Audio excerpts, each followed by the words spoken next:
Hello. I'm looking forward to sharing with you over the next half hour or so this topic that I think outlines how important um, health can be in pregnancy as it relates to the entire family and your life throughout the rest of your life. My name is Dave Gregory, and I'm presenting on what's healthy for pregnancy is healthy for life and family. As you can see, I work for a family medicine residency program, and we are in two sites. The numbers are included here in the slideshow, and I hope during this talk you'll appreciate just how important it is that we have seamless care throughout life and before, during, and after each pregnancy. I have been practicing for 23 years as a family doctor, delivering babies and doing inpatient care, teaching new family doctors how to be great family physicians for families like yours. I've been married for 29 years. I have three very different and unique children who provide me joy and challenge throughout my life. And they've taught me so many things that also allow me to care for professionally around 80 to 90% of the issues that present during pregnancy, delivery, newborn, on through elderly life. My favorite part of my job is taking care of multi-generational families, many of which have been four generations. And I've been caring for grandparents and their children who've delivered babies that I've helped deliver, who then later on had babies of their own, and I'm caring for their newborns. And so it's just an absolute joy to take care of such a long line of one family, and in many ways, a large community that results from that. The structure of the talk that I'm going to give is basically dealing with the various healthy behaviors that start maybe prior to pregnancy, but definitively are addressed during the prenatal care, and then reflect how important that those behaviors are for a healthy life, not just in the pregnant woman following the pregnancy, but for their family, and how mothers, as health leaders, really kind of help to direct the health of the family, and how important it is to always listen to a mom, and how they can maybe not fully control, but can cheer their family on to better health. The kinds of behaviors that we kind of think of relative to health and how we can improve it include lifestyles surrounding food, activity, mental and emotional health, and the preventive care that we all seek, and the security in our own health and finances and life that we need to have in order to deal with all those things. Let's remind ourselves that a woman who is pregnant has a gut that is slowed, and a slowed gut is sometimes difficult not to become nauseated. And when a woman eats too much and gets over full, she will tend to get nauseated. And if her stomach gets empty, she will get nauseated as well. So we often will tell women that it's important we don't let your stomach get empty. So you need to eat small amounts frequently, and try not to eat large meals that may stretch your stomach and make you nauseated. There are certain foods that also can cause nausea by slowing the stomach, and they typically are high fat or high protein source meals. So you can almost imagine the same recommendations for a healthy adult diet outside of pregnancy is not to overeat and not to eat infrequently. So we recommend people eat small meals throughout the day, 3 or more, and not to eat too much at one time. We also want them not to eat high fat sources, and we also don't want them to focus their diets on protein. Rather, we want them to focus on high value food sources and drink plenty of water. Small amounts maybe of some fortified whole grains in pregnancy may help a stomach from getting too empty, but really it's the easily digested high value proteins like egg whites and milk that help get a lot of protein in without causing too much nausea. And then the fruits and vegetables are very important in pregnancy, as they are when you're not pregnant. Though in pregnancy at the beginning, if there's a lot of nausea, we will tell women to try to be careful with eating too many fruits and vegetables at one time, because the amount of fiber in the fruits and vegetables can slow the stomach a bit. So it's not the first food we'll have them eat, but it's certainly a high value food that we want them to get if they can take in the other sources. Only after taking in all of that do we recommend higher amounts of more substantial foods, specifically other protein sources. In pregnancy, it's especially important to be aware of contamination risks. Though when not pregnant, it's also generally a good idea to avoid sources of bacterial contamination that can be from raw meats and raw milks that come straight from farms without pasteurization. Some cheeses are naturally not pasteurized and are soft and can be bought in the grocery store.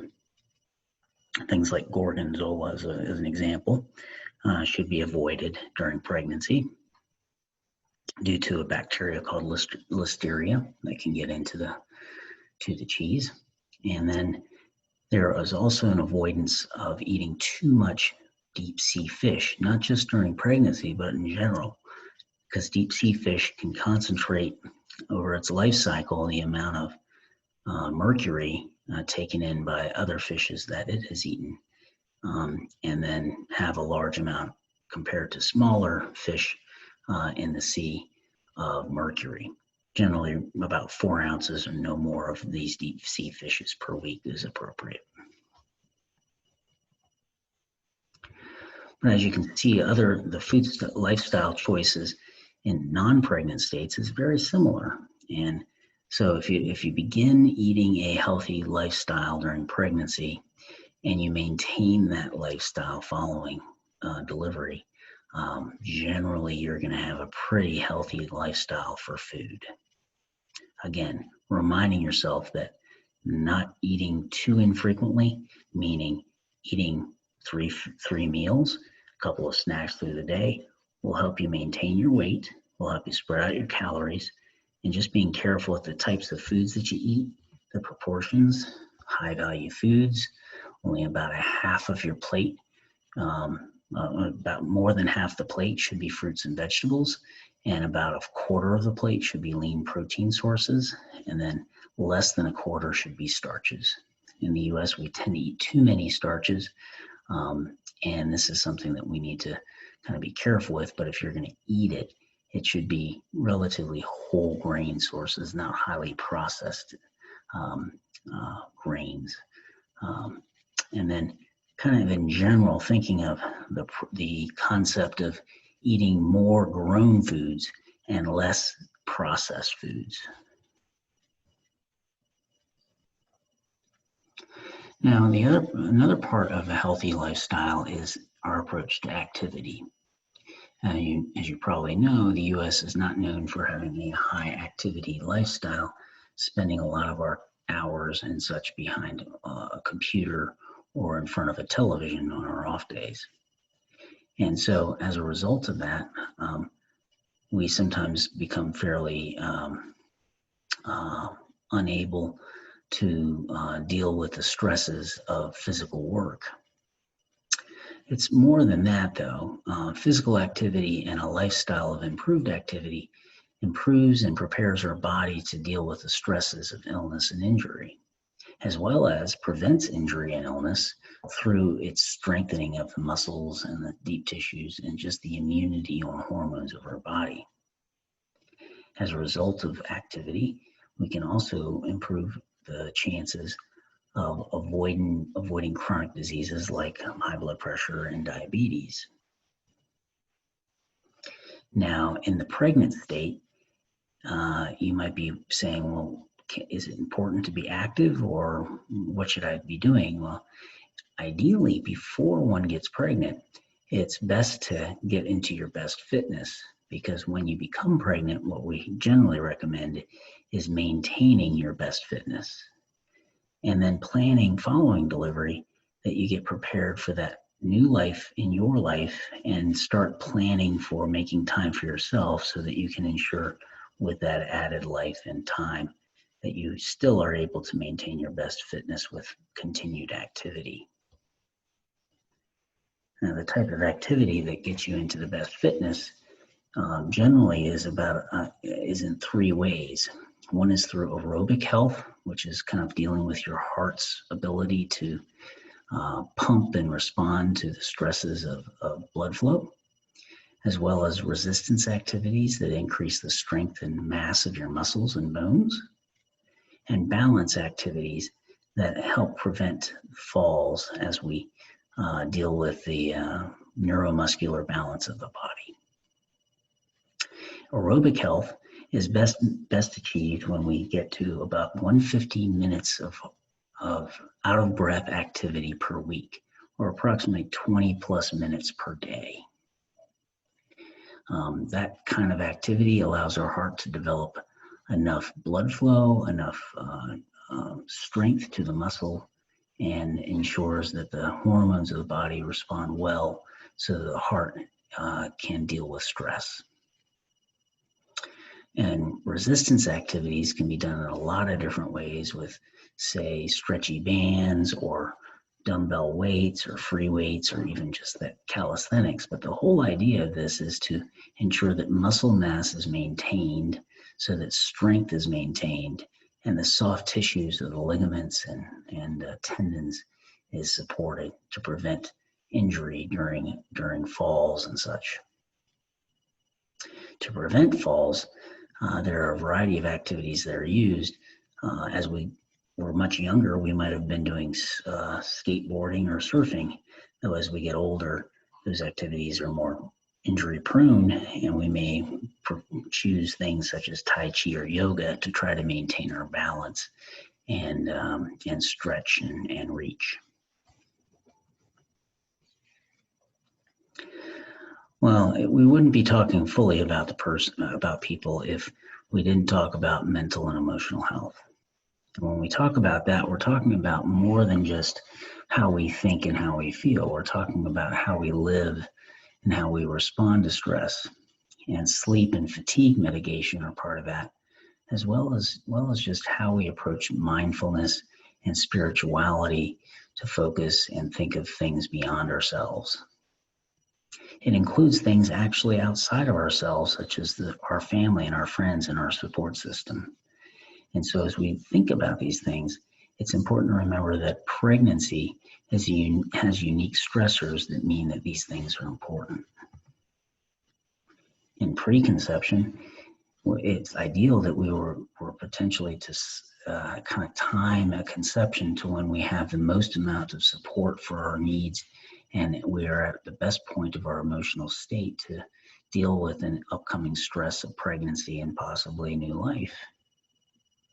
If we already have some mental illness or some problems with anxiety or depression, as an example, we want to make sure that our medical therapies are being adjusted appropriately and that we have gone through the counseling that we can to prepare for such.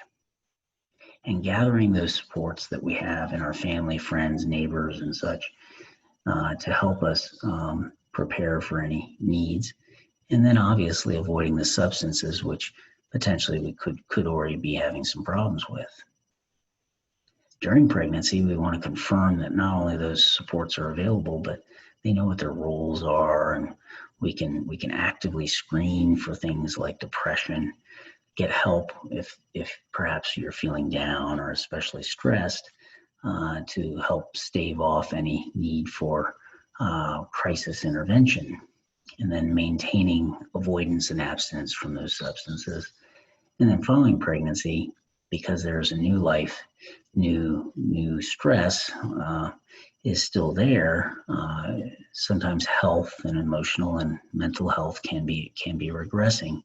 So we need to especially screen for and treat depression and stay focused on those supports and get help from the experts. But in general, if our mental and emotional health is adversely affected, what it looks like to most of us is that we're not sleeping enough, or we're sleeping too little. we're not just a little tired, but we're not just a little bit fatigued, but we're just regularly and overwhelmingly exhausted to the point where we're not able to function. We may be feeling significantly depressed or anxious, or overwhelmingly stressed, maybe having little enjoyment. We might be relying on substances that we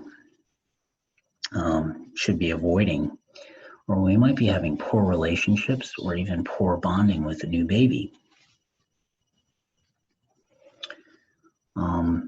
Specifically with prevention strategies in pregnancy, it's important that we know that you're not really supposed to be gaining that much weight if you're already overweight. And if you're underweight, you probably need to gain more than if you were overweight. So the amount of weight gain will vary quite a bit. But in general, most of us are not going to be eating for 2, more like 1.5. And the blood pressure and sugar problems that you might have had at baseline or with prior pregnancies need to be carefully screened for again, and care should be sought early if these are a past history problem for you. It's also important to remember that the number one killer in pregnancy in pregnant women is unrestrained car crashes, often unrestrained because women have some concern about wearing a seatbelt while pregnant, but could be prevented by wearing a seatbelt. So I want to emphasize to you that wearing a seatbelt with a shoulder harness and the belt going across the pubic bone and the shoulder strap going between the breasts and above the abdomen could be one of your best approaches for preventing death during pregnancy. It's also important to remember that vaccinations have a big role in reducing morbidity and death risk as well. And so flu shots can prevent pregnancy-related death from flu, which is more common during pregnancy than at most other parts of a young woman's life. And a Tdap, or tetanus, diphtheria, acellular pertussis shot, can prevent death in the newborn. So these are all good interventions to be discussing with your regular doctor. I would be a little bit remiss as a family doc if I didn't tell you how important it is for a primary care clinic to be available to you before, during, and following your pregnancies, because a lot of these health problems that occur before pregnancy and are dealt with during pregnancy need close follow-up following pregnancy to prevent medical problems down the line. So when you come to a doctor like me after delivery, we would be focusing on ensuring your weight has been maintained along with your muscle mass being maintained. We want to make sure that any prior blood pressure problems or blood sugar problems are being screened for and treated. We would be trying to help you with your health literacy to make sure that you know and can respond to any personal or family medical history. We would want you to know and see and have a good relationship with your primary care physician, and be reminded to avoid risks of sun exposure by wearing sunblock, avoiding substances, alcohol, tobacco, and other street drugs, and avoid distracted and impaired driving, and continuing to wear your seatbelt even when you're not pregnant, and to, again, update your vaccines. One of the final aspects of health, which may be under discussed but is incredibly important, is in general security. So during pregnancy and new moms with new lives in their homes, there's a lot of stress placed on relationships within the family, both financial stressors, medical stressors, and even housing security type of stressors. It's no new news that pregnancy increases the risk of domestic violence, and these added stressors on the financial, medical, and housing risks make it even harder for a woman to make a change for her own safety when it relates to domestic violence. I think it's important to remind women that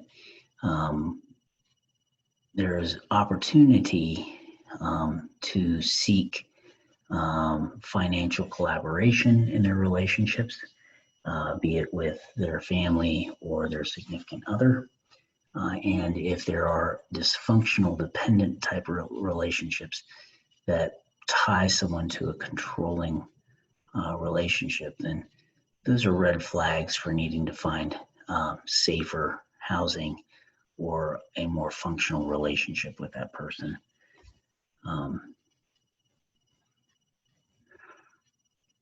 Now, the financial, housing, and personal space things that can be found during pregnancy can be found at other times when people are victimized or neglected, be it in elderly or in children.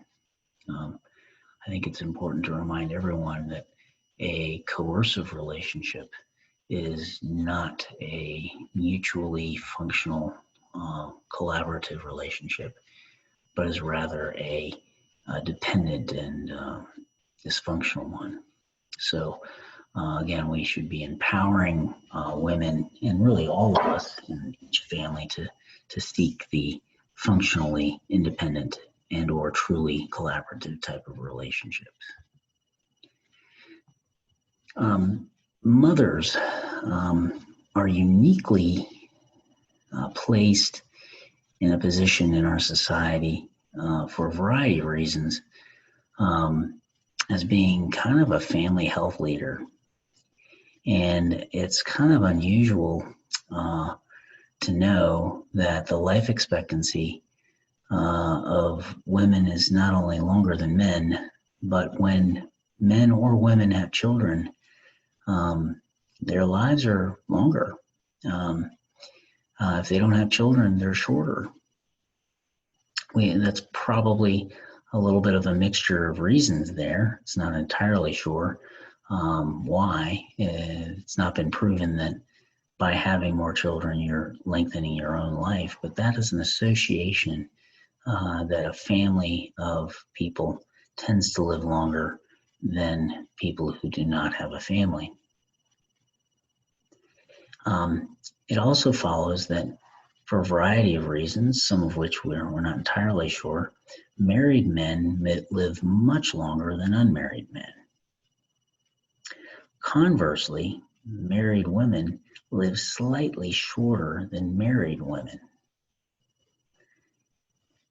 or slightly shorter than unmarried women, excuse me. And despite that, when you take couples that are married for a long time, those couples tend to live about as long as their spouse, kind of with a narrowed gap. And so the longer one lives in a marriage, the more similar is the life expectancy. What's curious is divorcing does not change much of that. So a man divorcing does not shorten his life, and a woman divorcing does not necessarily lengthen her life significantly. Families who eat regularly at the dinner table have less obesity. They have less substance use, less violent death, and less imprisonment. Families who talk once weekly have less depression and hospitalizations, and the elderly who are in that family tend to live in their home longer. So in many ways, you could think of a family that sticks together, lives longer and happier together. Along those lines, it's important to remember that, your mom and your grandmother, they know things, and they've done some things, and they've learned from some things. But unfortunately, they do have some opinions on some things that may or may not apply. Regardless, I think the premise of always listening to mom, be it your mom or grandmother, but even yourself as a mom, to your inner voice on whether something's right or wrong, what you value, what you do not.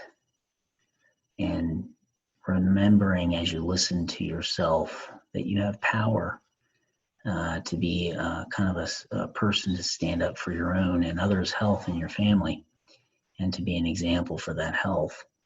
Even though listening to your mom and grandmother does not necessarily mean you have to do what they say, it's probably a good idea to at least take a good listen to that experience and listen to yourself.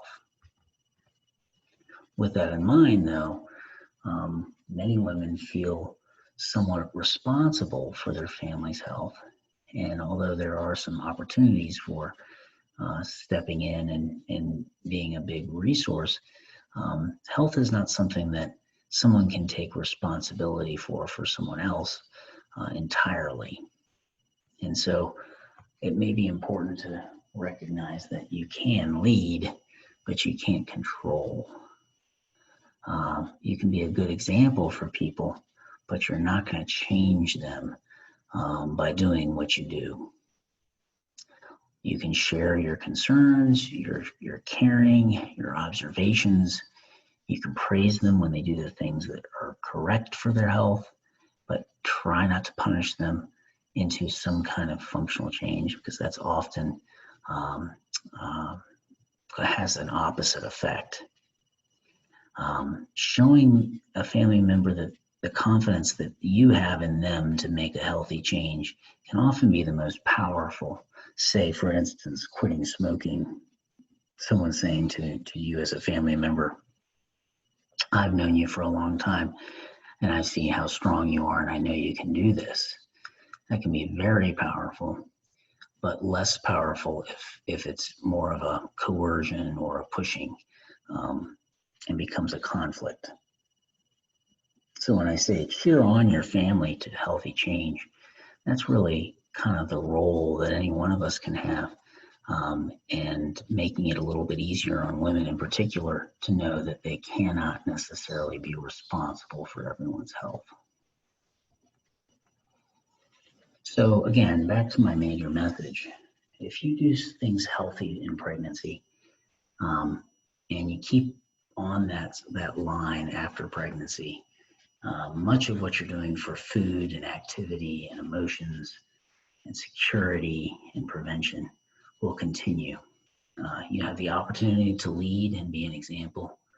I hope you'll listen to your moms and your grandmoms and to yourself, and know that you do have a lot to offer, but that you're not fully responsible for the entire family.